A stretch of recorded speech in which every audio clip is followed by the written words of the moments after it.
안녕하십니까. 이번 이야기는 조선에서 최고로 유명한 도둑을 사랑한 아씨에 대한 이야기입니다.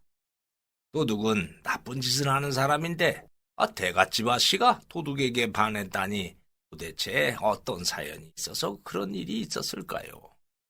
그 이야기 시작하겠습니다. 옛날 조선 팔도에서 제일로 가는 도둑질로 인정받은 자가 있었습니다.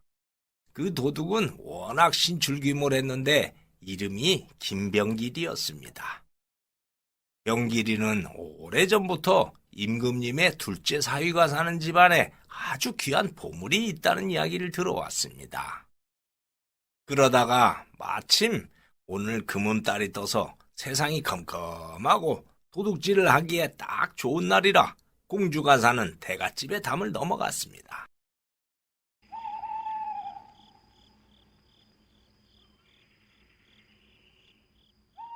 그리고 조금 후에 보물을 훔쳐서 담을 넘어오는데 뿔싸그만 하인들이 그것을 알고 소리치는 것이었습니다.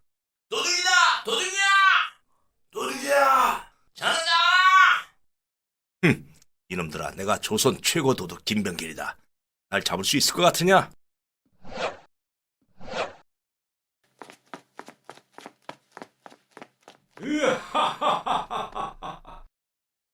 그러면서 병길이는 가뿐하게 담을 넘어 도망치면서 껄껄 웃었지요. 헌데 그 보물은 임금님이 정말 소중하게 아끼던 것을 공주가 시집갈 때 혼례품으로 줬던 것이었습니다. 그렇게 뜻깊은 보물을 도둑맞아 버렸으니 임금님이 진노하지 않을 수가 없었지요. 그래서 임금님은 수사를 지시했습니다. 그러나 도둑이 아무런 흔적을 남기지 않아서 단서조차 잡을 수 없자 수사는 지지부진해졌고 임금님은 골치가 아파왔습니다. 그래서 포도청에서 범죄 수사를 최고로 잘한다는 포도종사관 최동구를 은밀히 불러서 이렇게 말했습니다. 공주의 소중한 보물을 도둑 맞았으니 그대가 반드시 그 도둑을 체포하여 왕인을 기쁘게 하라. 전하의 영을 받들어 반드시 범인을 체포해 오겠사옵니다. 그렇게 궁궐에서 나온 종사관은 저자거리를 걸어오며 내심 속으로 좋아했습니다. 원래 그는 성분이 중인 출신이라 중간급 이상 진급을 하지 못했는데 이번 사건만 잘 해결하면 임금님의 신임과 총애를 받아서 출세길이 열릴 것이 뻔했기 때문이었습니다. 이번 사건을 보니 김병길의 소행이 틀림없구만. 종사관은 과거에 있었던 절도 사건을 수사하다가 병길이를 마주친 적이 있었습니다. 그런데 하필 그때 다리가 삐어서 그만 병길이를 놓쳐버렸죠. 그래서 이번 기회에 병길이를 체포해서 그때의 치욕도 씻고 출세길도 열릴 기회가 왔으니 너무 기뻤습니다. 이번 사건을 잘 해결하면 내 출세길은 보장된 것이나 다름없겠구만. 내 너를 반드시 체포하겠다. 그렇게 종사관은 수사망을 좁혀갔습니다. 한편 병길이도 종사관이 수사를 좁혀온다는 것을 알았습니다. 병길이는 종사관이 수사반장을 했던 최불암보다 더 실력이 뛰어나다는 것을 잘 알고 있었지요. 그래서 한양에 있으면 위험해서 전라도 나주로 피신하기로 했습니다. 나주는 한양에서도 멀리 떨어진 고장인데다가 영산포가 있어서 만약 수사가 좁혀오면은 영산포에서 배를 타고 멀리 흑산도나 남도의 다른 섬으로 도망칠 수 있기 때문이었지요. 그래서 그동안 훔친 보물들을 정리해서 옷짐에 넣고 나주로 갔습니다. 병길이는 나주에 도착해서 주막에 여장을 풀고 한동안 숨어있을 마땅한 곳이 있는지 며칠 동안 살펴왔습니다. 그러다가 주막에서 남정네들이 하는 대화를 듣게 되었습니다. 자네 박대인의 집에 황금 두꺼비가 있다는 말 들었나? 그래? 못 들었는데? 이 사람 박대인이 장사로 큰 부자가 되니까 대대로 물려줄 보물로 황금 두꺼비를 마련해서 장롱 속에 두었다고 하더만 좋기 10만 양은 넘는다는데. 그 말을 들은 병길이는 귀가 번쩍 트이는 것이었습니다. 박대인은 나주 영산강에서 배를 무려 무역으로 큰 부자가 된 사람이었는데 병길이는 황금 두꺼비 얘기를 듣는 순간 귀가 번쩍 트이는 게 당연했습니다. 그 정도 보물은 조선 최고 도둑인 병길이도 쉽게 만나기 어려운 물건이었기 때문이었죠. 그래서 참새가 방앗간을 그냥 지나칠 수 없다는 속담처럼 병길이의 눈앞에 황금 거북이가 어른어른거리는 것이었습니다. 나주에 오니까 복덩이가 굴러 들어오는구나. 그 황금 두꺼비는 며칠 내로 내 거다. 그래서 병길이는 박대인의 주변을 탐색했습니다. 한편 한양에 있던 종사관도 수사를 하다가 김병길이가 나주 땅으로 도망쳤다는 첩보를 알아냈습니다. 그래서 나주로 말을 타고 달려갔지요.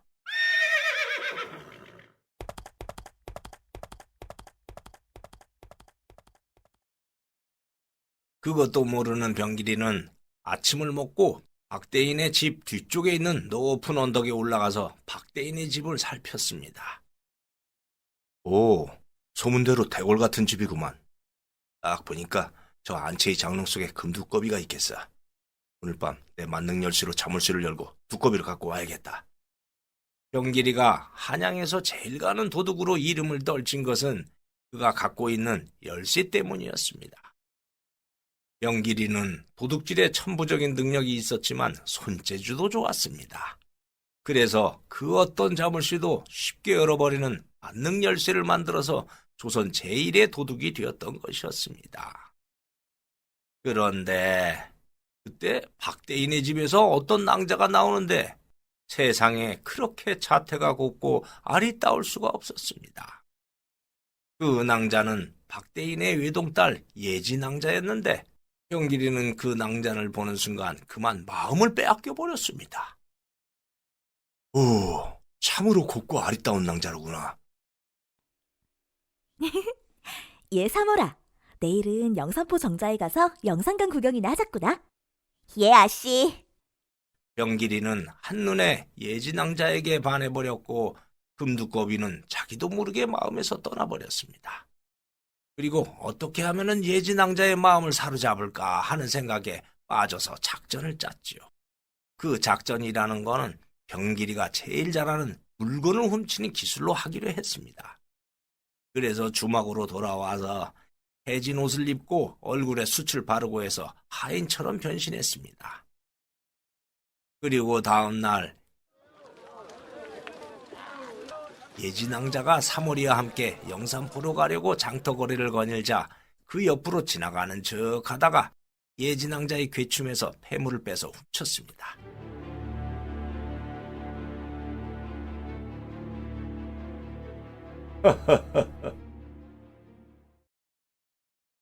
그리고 주막집으로 와서 얼굴을 깨끗이 씻은 다음 선비 복장으로 갈아입고 예진왕자에게 가서 훔친 폐물을 보여주었습니다. 낭자 실례하오. 혹시 이 폐물이 낭자의 물건이 아니오? 어머나, 이건 저의 폐물인데 이걸 선비께서 어찌해서 갖고 있죠? 아까 장터로 걸어오는데 어떤 도둑이 낭자의 괴춤에서 폐물을 훔쳐가는 것을 봤지요. 그래서 한 방에 때려뉘었더니 폐물을 내던지고 도망치길래 이렇게 갖고 왔소이다. 어머나, 그래요. 이건 아버님께서 소녀의 생일 선물로 준 선물이라 정말 소중한 거였어요. 정말 고맙습니다.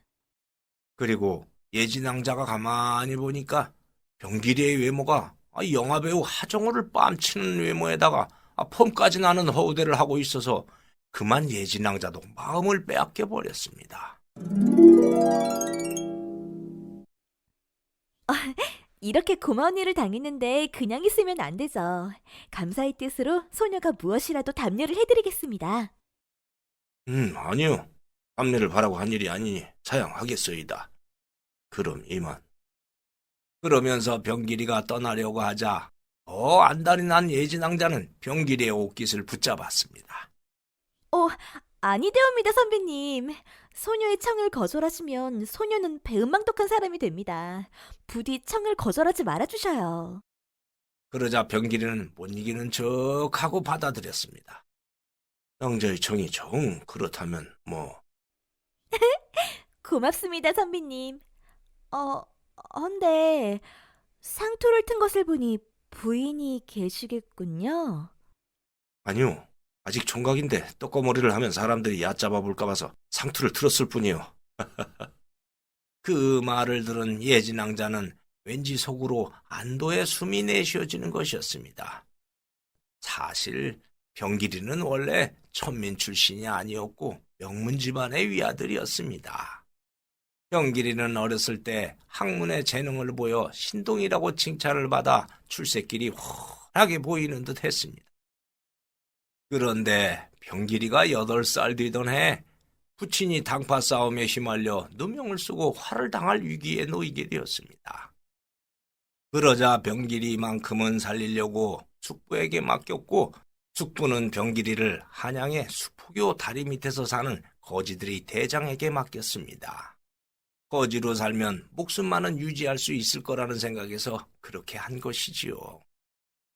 그리고 병길이의 부모와 가족은 다 화를 당해서 세상을 떠나고 병길이는 거지들에게 얹혀서 살게 되었습니다.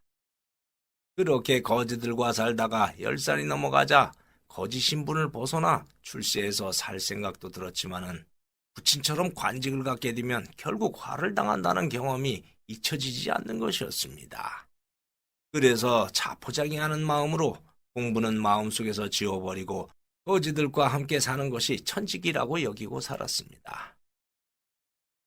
그렇게 살다 보니 때로는 거지 대장의 강요로 도둑질도 하게 되었는데 글쎄 병길이가 도둑질에 천부적인 소질을 보이는 게 아닙니까? 그래서 도둑질을 하며 성장한 병길이는 청년이 된 후에는 한양에서 최고 실력을 가진 도둑, 즉 애도가 되어버렸던 것입니다. 그런데 병길이는 나름대로 인정이 있어서 가난한 백성들의 물건은 훔치지 않고 잘 사는 고관 대장의 집만 털었습니다. 그래서 어떤 사람들은 병길이를 의적이라고도 불렀는데 그건 좀 과장된 소문이었습니다. 어쨌든 예진왕자를 목표로 한 병길이의 작전은 맞아 들어가서 두 사람은 시간이 날 때마다 만나서 데이트를 하였습니다. 오늘 밤은 병길이와 예진왕자가 영산강이 보이는 정자에서 밤의 정취를 즐기고 있네요. 도련님, 저 강주애기 좀 봐요. 달이 강물 속에 잠겨 있어요. 오, 흑산도에서 홍어를 태운 배가 여기 영산강까지 거슬러 올라오니 달빛이 그 배를 따라서 여기까지 왔구려. 어머나! 도련님은 시인이 되어도 좋았을 것 같아요. 시인까지야. 병길이는 예진왕자에게 가족사를 꾸며서 말했습니다. 부모님은 일찍 돌아가시고 한양의 친척집에서 살고 있다고 말이죠. 저 도련님, 실은 어제 아버님께 도련님과 혼인하고 싶다고 얘기를 드렸어요. 그랬더니 내일 보자고 하셨습니다. 그래요? 병길이는 박대인을 뵙는다는 말에 그동안의 작전이 맞아 들어가서 속으로 매우 기뻤습니다. 이제 박대인의 사위가 되는 것인가? 그래, 나도 대갓집의 사위가 되어서 떳떳하게 좀 살아보자. 다음 날 병길이는 박대인 부부에게 인사를 드렸고 박대인도 병길이에 대해 예지에게 들었던지라 흐뭇해하며 혼인을 허락했습니다. 어우대도 좋고 학식도 많다 하니까 내 사위감으로 괜찮구만. 조속한 날을 잡아서 혼례를 올리세. 그렇게 해서 병길이와 예진왕자는 혼례를 치르기로 했습니다. 그래서 병길이는 이제 예진왕자의 낭군이 되니 더할 나위 없이 기뻤습니다. 그렇게 혼례날이 다가오는데 종사관은 한양에서 나주로 내려온 후 그동안 병길이를 찾아다녔습니다. 그러다가 병길이가 내일 예진왕자와 혼례를 올린다는 첩보를 알아냈지요. 종사관은 역시 수사반장 최불암보다 더 뛰어난 수사 실력을 가진 사람답게 추리를 정확하게 했습니다. 네가 꼼수를 부려서 예진왕자를 유혹해서 사위가 될 심산이구나. 하나 어림없지. 혼례날 너를 보기 좋게 체포해서 모두에게 너의 정체를 보여주고 말겠다. 종사관은 그렇게 혼례날 병길이를 체포하기로 했습니다. 한편 병길이는 내일 체포되어서 죽음의 길로 갈 줄도 모르고 혼례를 올릴 준비를 했지요. 다음 날 드디어 박대인의 집 마당에서 혼례식이 시작되었습니다.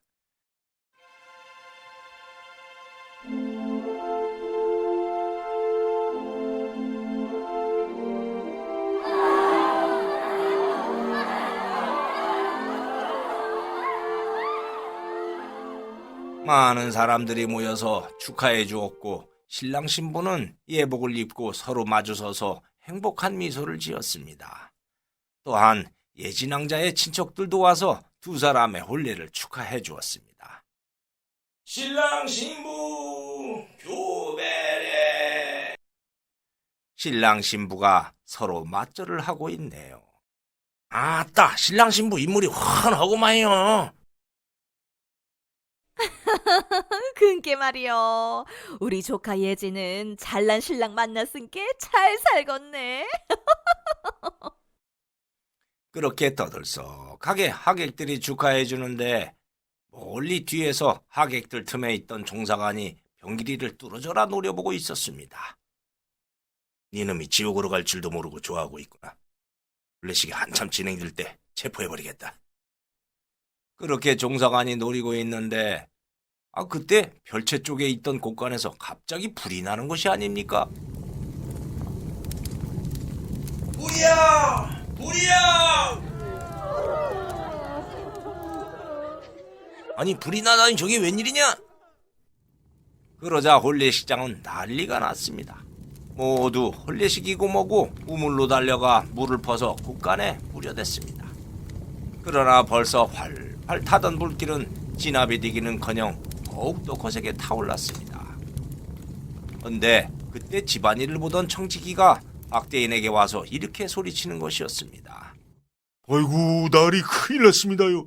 고모님의 딸이 곳간에 들어가 있는 줄도 모르고 소인이 그만 곳간에 자물쇠를 채워버렸습니다요. 에이 뭐야? 그럼 어서 자물쇠를 열고 구하면 될 거 아니냐? 그래서 열쇠를 찾았는데 아무리 찾아도 없습니다요. 아이고. 왜야? 열쇠가 없다고? 자물쇠를 열지 못하면 내 아이는 죽는다. 아이고. 고모는 아이가 불에 타 죽게 생기자 망연자실해서 울부짖었지요. 그때 곳간 안에 갇혀있던 아이가 울면서 소리쳤습니다. 살려주세요. 그때 예진왕자가 병길이의 손을 붙잡고 소리쳤습니다. 서방님, 저걸 어쩌죠? 조카가 죽게 생겼어요. 그러자 병길이는 순간 품속에 숨겨서 지니고 다니던 만능 열쇠가 생각났습니다.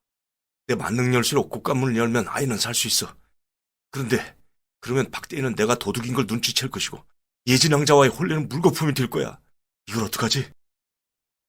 병길이는 조카를 구해주면은 그동안의 모든 것이 물거품이 되기 때문에 순간 망설였습니다. 멀리 있던 종사관도 망설이는 병길이를 봤지요. 그러나 병길이는 결심했습니다. 하지만 사람 목숨이 더 소중해. 그러면서 병길이는 품속에서 만능 열쇠를 꺼내 곳간 쪽으로 달려가 열쇠로 자물쇠를 열었습니다. 그리고 곳간 안으로 뛰어들어가 울부짖는 조카를 껴안았습니다. 예, 저 불 속을 뚫고 나갈 테니 날 꽉 잡아라. 그렇게 병길이가 아이를 안고 달려서 곳간을 나오는데 천행이라고 할까요? 밖으로 나오자마자 곳간이 화르르하며 무너져 버리는 것이었습니다. 아이고, 살았구나. 아가. 엄마. 예진왕자도 병길이가 자물쇠를 여는 것을 보고 놀랐지만 병길이의 헌신적인 행동에 감동해서 눈물이 나왔습니다. 서방님. 한편 멀리서 보던 종사관도 병길이가 도둑 신분이 드러날 수도 있는데 아이를 구해준 것에 속으로 놀랐습니다. 그런데 병길이도 안도의 숨을 내쉬고 있다가 멀리 있던 종사관을 발견했지요. 아니, 저자는 포도 종사관? 여기까지 추적해왔구나. 병길이는 하늘이 무너지는 것 같았습니다. 그리고 모든 사람들은 병길이의 만능 열쇠를 보고 의문의 시선을 보냈습니다.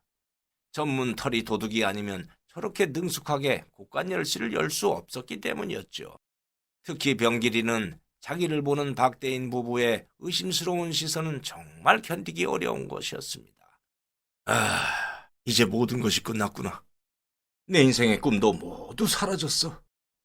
그렇게 모든 것을 포기한 병길이는 종사관 앞으로 가서 두 손을 앞으로 내밀었습니다.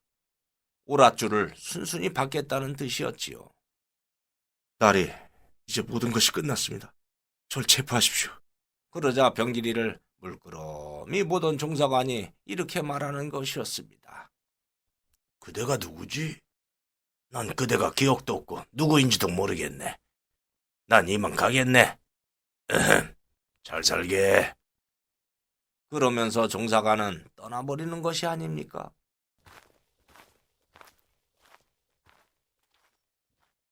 그래서 병길이는 놀랐지만은 종사관이 자기를 사면해 주려고 했다는 것만은 알았습니다. 그래서 어정쩡하게 서 있는데 박대인이 와서 이렇게 말하는 것이었습니다. 저 사람이 종사관이면 자네는 죄를 짓고 쫓기던 사람이었구만. 더구나 그 만능 열쇠로 자물쇠를 능숙하게 여는 솜씨로 봐서 자네는 어둠 속에 있던 사람이 틀림없네. 조카를 살려준 것은 고맙지만 예지와의 혼례는 없던 일로 하겠네. 그래서 병길이도 모든 것을 포기하고 고을을 떠났습니다. 고을을 떠난 병길이는 여러 가지 생각이 들었습니다. 비록 예지낭자와의 사랑은 무너졌지만은 태어나서 처음으로 남을 위해 헌신을 했을 때 느꼈던 보람은 그 어떤 물질로도 대신할 수 없는 행복을 준다는 것을 느꼈고 그것이 사람다운 삶이라는 것을 알았습니다. 그리고 이렇게 결심했지요. 이제 다시는 죄를 짓지 말고 아무도 모르는 산속으로 가서 사전이나 읽으며 살아야겠다. 그렇게 결심을 하고 가는데 저쪽 뒤에서 예지낭자가 보퉁이를 들고 달려오는 것이 아닙니까?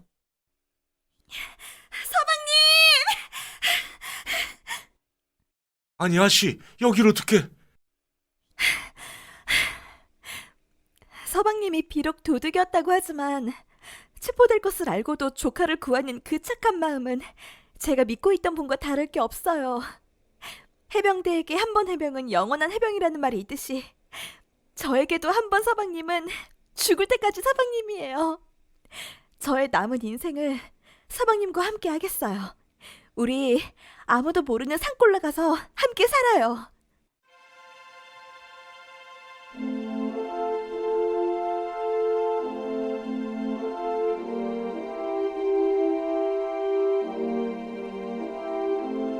예진낭자의 그 말에 병길이는 감동하여 그만 눈물이 쏟아지는 것이었습니다. 아씨, 고맙습니다.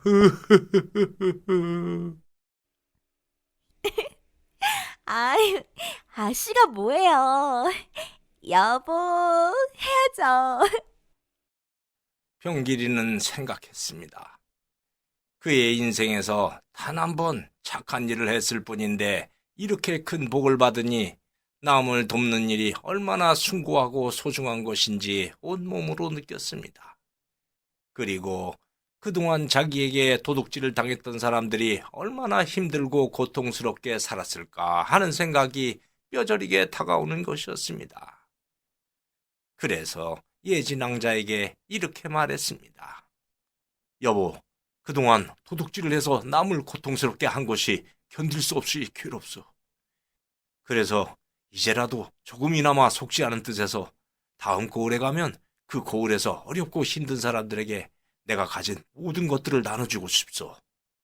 그러자 예진왕자도 흔쾌히 찬성했고 병길이는 예진왕자와 함께 다음 고을에 들러서 어려운 사람들에게 갖고 있던 폐물과 돈들을 모두 나누어 주었습니다. 그렇게 해서 두 사람은 깊은 산속으로 들어가 너와 집을 짓고 가난한 화전민으로 살았지만 둘은 행복했습니다. 그러던 어느 날 밤 병길이는 아내에게 자기가 태어나서 살아온 가족사에 대해서 털어놓았습니다. 그 이야기를 들은 아내는 깜짝 놀랐습니다. 네? 서방님, 그럼 글 공부를 했었군요. 어렸을 때는 신동소리도 들었소. 어머나, 그래요?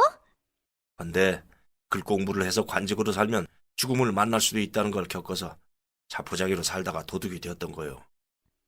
서방님, 과거 급제를 하고 관직에서 사는 것이 인생의 전부는 아니에요. 사람은 배워야 사람 구실을 하며 살아요. 이제부터 제가 나물 캐고 길쌈도 해서 장에 나가 팔아서 생계를 해결할 테니까 서방님은 지금이라도 글 공부에 전념하세요. 병길이는 아내의 그 헌신적인 말에 또 감동을 받았습니다. 그래서 집안일을 하는 틈틈이 글 공부에 전념했지요. 그 후 아이도 태어났고 어느덧 3년이 흐른 어느 날 이웃 산골에 사는 농부가 찾아와 이렇게 말하는 것이었습니다. 이복의 병길이 아까 어떤 종사관들이 포졸들을 데리고 우리 고을에 와서 자네를 찾았다네. 예? 하는 모습을 봐서는 꼭 자네를 체포하려고 하는 것 같았어. 근데 고을 안악이 벌써 종사관에게 자네 집을 알려줘 버렸다네. 그러니 곧 들이닥칠 거야. 어서 도망치게.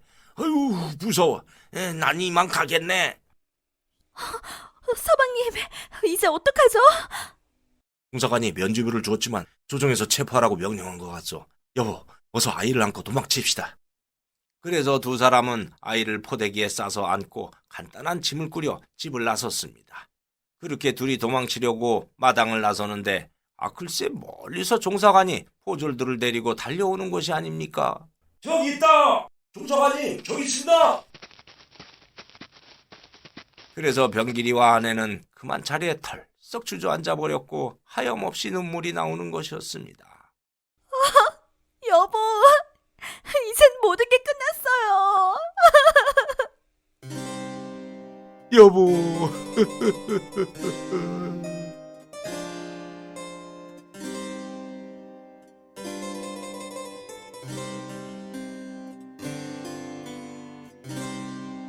그렇게 두 사람이 껴안고 하염없이 울고 있는데 종사관과 포졸들이 들이닥쳤습니다.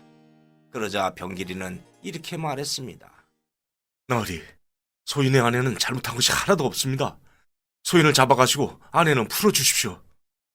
헌데 그 말을 들은 종사관은 뜻밖의 이렇게 말하는 것이었습니다. 이 사람아, 그게 무슨 소린가? 그러면서 종사관은 나주에서 조정으로 가서 임금님에게 보고했던 이야기를 하는 것이었습니다. 나는 임금님께 나주에서 있었던 일을 보고했네. 그랬더니 전하께서 이렇게 말씀하셨네. 비록 도둑질을 하였다고 하지만은 목숨을 걸고 사람을 구한 선행을 했으니 김병길의 수사를 해제하라. 전하의 성운이 망극하옵니다. 그렇게 세월이 갔고 얼마 전에 자네 부친의 누명이 벗겨져서 임금님께서 자네의 신분을 원래대로 해주셨네. 그래서 그 소식을 알려주려고 이렇게 찾아왔다네. 예? 네? 자네는 이제 과거를 봐도 되는 신분이 되었어.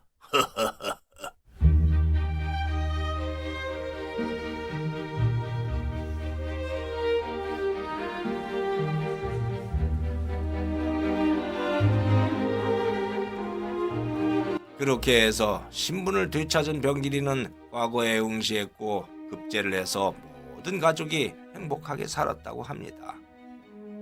여보, 내가 과거 급제를 했소. 여보. 비록 과거에 나쁜 일을 했지만 회개하고 선한 일을 하면은 그렇게 복을 받는가 봅니다. 지금까지의 이 영상은 오헨리의 소설 완벽한 계심이라는 작품을 각색해서 만든 이야기입니다. 이번 이야기 여기에서 마치겠습니다. 감사합니다. 구독과 좋아요를 누르면 다음의 영상이 새로 만들어졌을 때 먼저 보실 수 있습니다.